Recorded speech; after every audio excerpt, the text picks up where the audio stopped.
mean, incredible video into CNN this morning showing that moment. A United Airlines plane struck a streetlight and this tractor trailer on the highway as it landed at Newark Airport in New Jersey yesterday.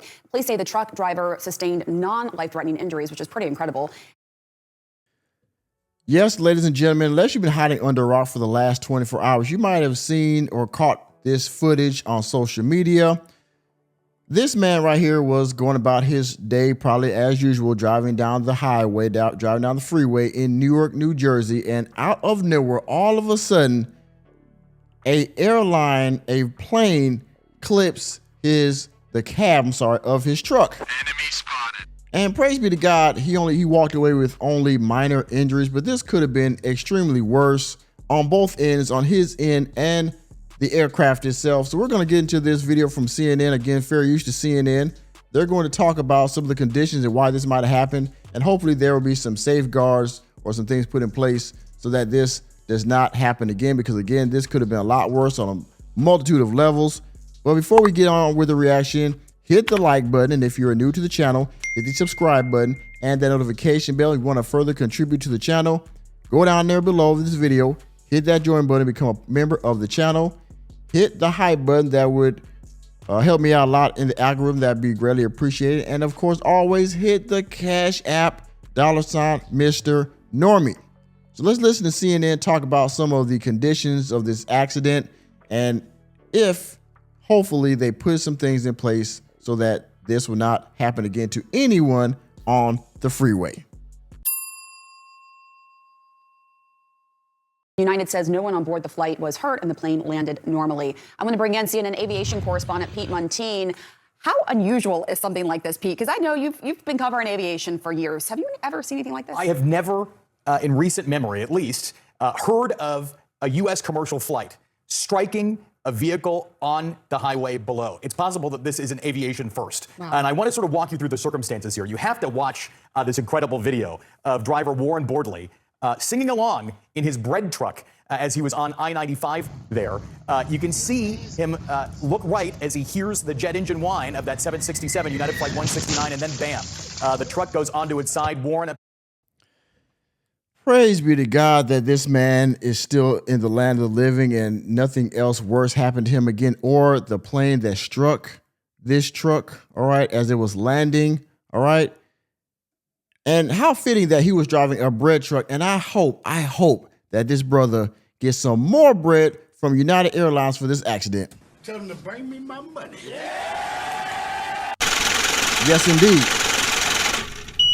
I hope that there's some type of severance or lawsuit incoming, that these people pay this man for the traumatic incident and the trauma that he has sustained now as a result of this horrible accident. Currently doing okay, mostly cuts from the broken glass that you see there in the frame. This plane, a 767, also clipped a light pole there on Interstate 95 and the New Jersey Turnpike. You can see in the spotlight there some of the wing and the landing gear assembly go through the frame of his window there. So clearly, this was a case of this airplane being too low on the approach path into runway 29 there at Newark. Usually pilots landing here follow guidance from their instruments down to about 400 feet above ground level, then continue solely by looking out the windshield. At that point, it's called a visual approach. But they're cautioned by way of published landing procedures there at Newark that there are obstacles in the way, that there's not much tolerance to be low on what's called the glide path, meaning the descent path down the final approach course to the runway. There. Y'all, look at this for just a second, okay? The Turnpike, New Jersey Turnpike, I-95, and runway 29 into the airport. Look at how close the runway is to the freeway. I mean, a few hundred feet up or down, and it's curtains for everybody on the freeway. I mean, look at that. I mean, literally right next to the runway. And on a normal day, you know, the instruments and the pilot's good judgment, everything is cool, right? But one wrong move, as you have already clearly seen, and a truck gets clipped, they fly into the freeway itself. You know, there's cargo loss, lives lost, etc. Multiple $1 million of damage. I mean, this Actually could have been a lot worse, right? I mean, crazy work. Is the satellite view of the New Jersey Turnpike and I-95 just east of runway 29 there. That's the shortest runway at Newark Liberty International Airport, but it was the runway of preference yesterday because of the strong winds out of the west. There was also a really interesting exchange from air traffic control in which they detail that the airplane was also damaged, that there was a hole in the plane. We've not seen any video. We've not seen any images from the scene, but I think we have the soundbite here, and I want you to listen now to this exchange. And did you get a report for what the issue was? I got different conflictions on the turnpike. Yeah, they felt something over the threshold, and there's a hole in the side of the airplane. So I'm going to get you on the runway here in a moment. They said it was right at the threshold, so it'll just be a minute. The runway threshold meaning the very beginning of the approach end of the runway. The data here will be really telling. We have the granular data, the preliminary data from open source data that shows that this airplane was at about 125 feet over the highway, going about 160 miles per hour at the time of this collision. But that's just preliminary. Now, look at that. 125 feet over the runway at 160 miles an hour. As large as this aircraft is, I don't know how high the light pole it was that hit, but it clearly was. It was clearly under 125 feet, right? Ain't no I mean, way. clearly. Ain't no fucking way. So, wow. I mean, and they probably barely felt the bump, but then they got a hole inside their aircraft, right? Real data will come from the flight data recorder on board the airplane. And the National Transportation Safety Board, of course, wants that, along with the voice recorder, which could be very telling here. Were the pilots realizing that they were too low on the approach? Was there any interplay between them saying, hey, maybe we should add power and change our descent profile? So some pretty key details here yet to come out. And the National Transportation Safety Board arriving on the scene today. Of course, they'll also want to interview the pilots in this case as well. And maybe Warren Bordley once he's finally out of the hospital. I'm so glad. Oh, boy. The NTSB has showed up, and you know them guys don't play. I mean, God help us all, right? I'm sorry, Mr. Whitaker. I couldn't hear you. What did you say? I said, God help me. He's okay. Yeah. Pete, they felt something, and then there was a hole in the plane, and this all happened as they were trying to land on the shortest runway at Newark. Why? It rarely used this runway 29 there at Newark. It's mostly because yesterday the winds were so strong out of the west and the runway faces to the west. Here is the issue, though. This is about 12 lanes of I-95 and the New Jersey Turnpike here. You can see that lines up with the center line here of runway 29. Only about 400 feet separate the barrier wall here and the beginning of the runway. And so it's a very, very close approach to begin with. There have been videos posted online for years and passengers commenting, boy, that's a pretty darn close. If a pilot is flying down what's called the glide path here, so if you're going to look like this, look at this on a profile, it would look like this to the runway. There's a part of the approach called the localizer and part of it called the glide path. That brings airplanes down on a gradual approach down to the runway. And we all know what a glide path is, right? The aircraft is slowly gliding, out of, the atmosphere, okay? Or they're very close to the runway and they don't have a high rate of speed coming in. They slow down from their flight when they're up high altitude. And so they're gliding onto the runway to have a soft landing, and then they hit the brakes and all that. And everybody's happy, everybody claps, and they walk off the aircraft, right? But again, like you said, this runway is rarely used because of the path it is to the wind most of the time, and of how close it is to the freeway.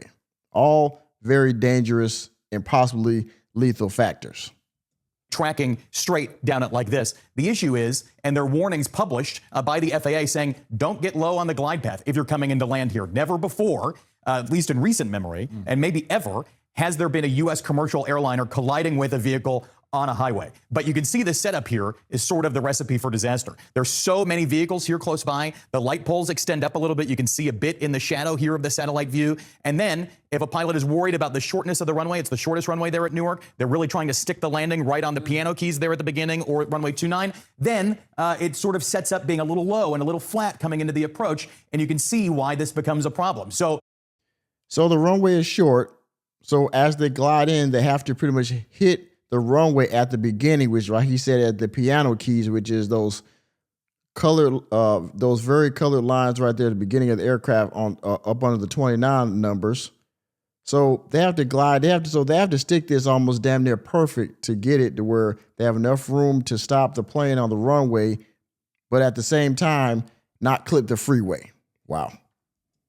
it seems as if, according to the images here, from the driver's vehicle, you can see a teeny tiny bit there in the corner. We have it spotlit here. That's the trailing edge of the wing of this United 767. And then you can see the landing gear assembly. That's the big trolley of the main landing gear of a 767. There are new images emerging now of what appears to be the tires hitting the back, the trailer portion of the tractor trailer here, and causing it clearly to topple over on its side.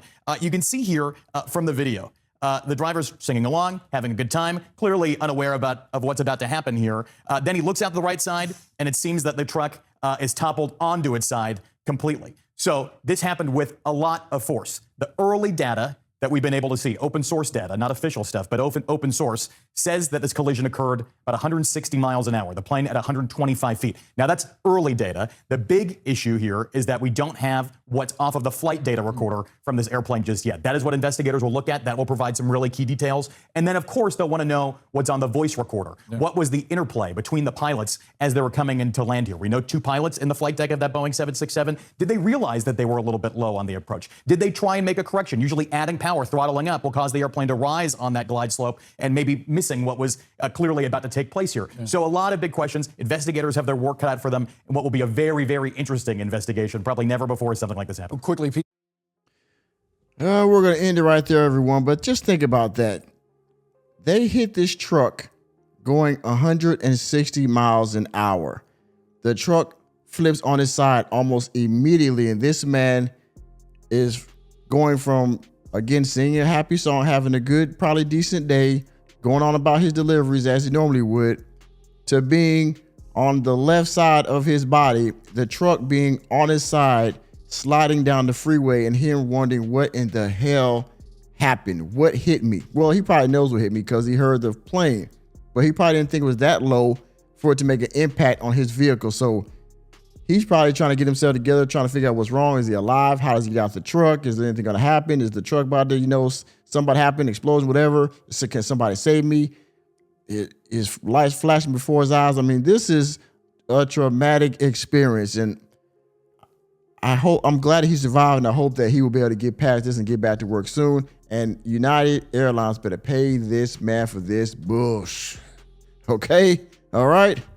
And with that being said, y'all let me know what y'all think about this down in the comment section. Man, this is, wow. This is a very terrible experience for him, and the plane probably barely felt it, but this man is probably going through it. So y'all let me know what y'all think about this accident down in the comment section. As always, everyone, hit the like button, hit the subscribe button, and the notification bell. We're out of the door, and I will see you on the next video.